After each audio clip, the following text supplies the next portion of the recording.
बिस्मिल्लाहिर्रहमानिर्रहीम। अस्सलाम वालेकुम। I am Rubina Khan, RK television. आज हम आपके लिए बहुत मज़ेदार रेसिपी लाए हैं, प्याज कीमा। ये बहुत आसान है और ये कैसे बनती है आइए देखते हैं।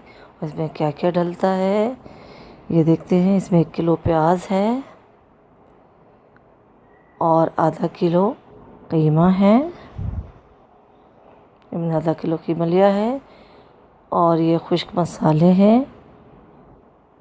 1 चमची हल्दी है, 1 टेबल स्पून मिर्चें हैं, हस्ब ज़ायक़ा नमक है और 1 टीस्पून गरम मसाला है। और ये इमली है, इसमें हम इमली डालेंगे। और ये हरी मिर्चें हैं। 1 प्याली हमने तेल लिया है। आइए स्टार्ट करते हैं। अब हम इसमें तेल डाल देंगे। तेल डालने के बाद हम इसके अंदर प्याज डालेंगे। ये देखिए हम इसके अंदर प्याज डाल रहे हैं। ये 1 किलो प्याज है।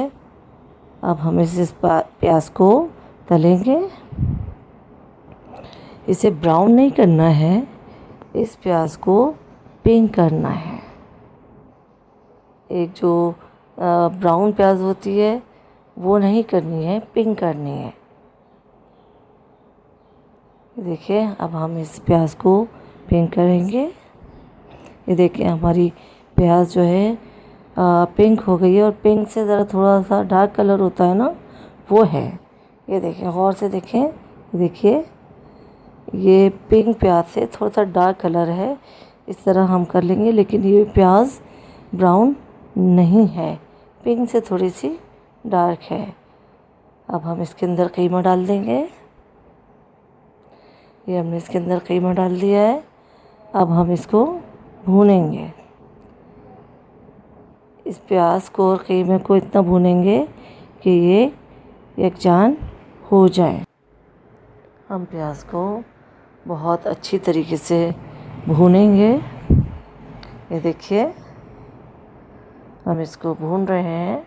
जब तक भूनेंगे जब तक इसका ऑयल ऊपर ना आ जाए। देखिए बहुत अच्छी तरीके से भूनिएगा, इसलिए कि ये बहुत अच्छी तरीके से भूना जाता है इसको। अब हम इसके अंदर इमली डालेंगे और इमली इसके बीज के साथ ही डालेंगे, बीज निकाल के नहीं। अब हम इस इमली को डाल दिया हमने इसके अंदर। अब हम इसमें खुश्क मसाले भी डाल देंगे साथ ही। और अब हम इसको थोड़ा भूनेंगे अच्छी तरीके से, ताकि ये जो मसाले हैं इसके अंदर मिक्स हो जाएं। और फिर हम ये जब मसाले मिक्स हो जाएंगे तो फिर हम इसके अंदर थोड़ा पानी डालेंगे। देखिए हम इसमें थोड़ा पानी डाल रहे हैं और थोड़ा पानी डाल के इसे अच्छी तरह चलाएंगे। और फिर हम इसको गलने के लिए रख देंगे।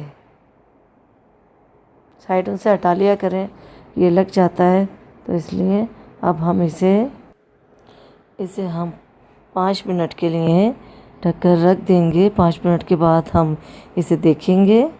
ये देखिए अब हम इसके अंदर हरी मिर्चें डाल देंगे। 5 मिनट के बाद इसकी ये शक्ल होती है। और अब हम इसे थोड़ा सा चलाएंगे। चलाने के बाद हम इसको 10 मिनट के लिए रखेंगे, इसलिए प्याज जो है अपना पानी छोड़ती है। और हल्की आंच पे रखिएगा, तेज़ आंच पे नहीं रखिएगा, हल्की आंच पर इसे हम 10 मिनट के लिए रख देंगे। अब 10 मिनट के बाद जब हमने इसे देखा तो प्याज ने पानी छोड़ दिया है। अब हम इस पानी को खुश्क करेंगे और खुश्क करने के बाद हम इस प्याज कीमे को भूनेंगे। ये देखिए अब ये हमारा पानी जो है खुश्क हो चुका है। अब हम इसको अच्छी तरह भूनेंगे। और देखिए हम इसको भून रहे हैं और आप इसको अच्छी तरह भूनिएगा, इसलिए इसमें पानी नहीं होना चाहिए, सारा पानी खुश्क होना चाहिए। और ये देखें हम इसको भून रहे हैं और ये हमारा जो प्याज कीमा है वो भुन चुका है। अब हम इसको डिश आउट करेंगे। ये देखें, हमने अपने मज़ेदार प्याज कीमा जो है डिश आउट कर दिया है। और इसे बनाइएगा ज़रूर, खाइएगा ज़रूर, और ये आपको बहुत पसंद आएगा। हमें कमेंट दीजिएगा, सब्सक्राइब कीजिएगा, लाइक कीजिएगा, और हमें दुआ में याद रखिएगा। ओके, अल्लाह हाफिज़।